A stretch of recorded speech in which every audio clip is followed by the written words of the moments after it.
So here's one thing I don't like. Here's one thing, and this is a criticism I had for the conservative friend I'm talking. I mentioned.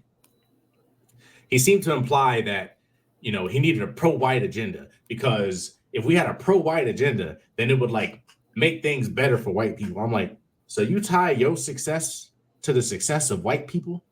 I'm like, you think I tie my success to the success of black people? Black people, right? No, like I'm handling my business regardless. You know, like if black people don't do well, unfortunately, I'm still going to do what I got to do, right? And if they do great, then that's fine. But it's not like I'm sitting around like, man, if they finally stop, discriminating against black folks, then I can get ahead. Like that's not the mentality you need to have. You need to have I'm gonna go get ahead myself.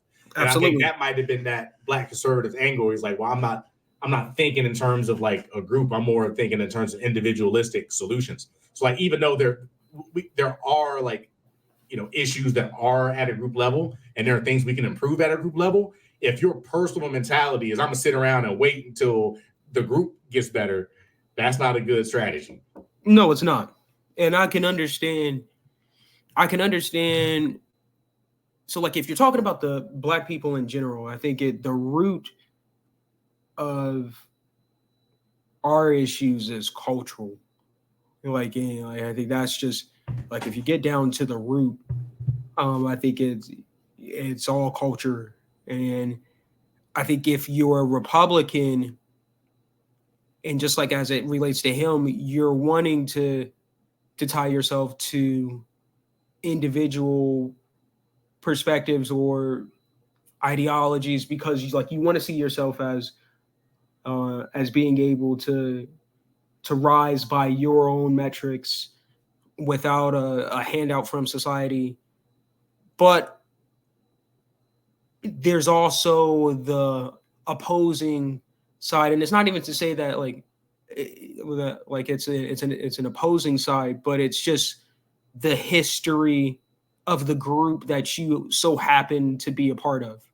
It's just like there are a lot of factors related to your family's history, whether or not you choose to identify as black or not, to where the reason why your white friends live in suburbs, or the reason why they have housing and land that dates back to generations, is because there have been generational advantages. And I think I can understand someone wanting to be an individual and wanting to rise by their own metrics, but I can also, this is a conservative principle that I actually respect, but I could also understand, and I give value to historical context, into where if you disproportionately disadvantage a group and you had that built into the system, I think even as an unbiased moral agent, especially given precedents, you would want to, number one, you would want to make or atone for those actions. And that's not black people saying like, hey, I'm benefiting because of my skin. It's just like, I'm benefiting because of what was occurred previously and why I am not on the same equal footing with everybody else in society. And I think where it's just like, I can understand that individual perspective. I just want to say it's not everybody else, because there's a lot of poor white folks too. There is. For different reasons. Right.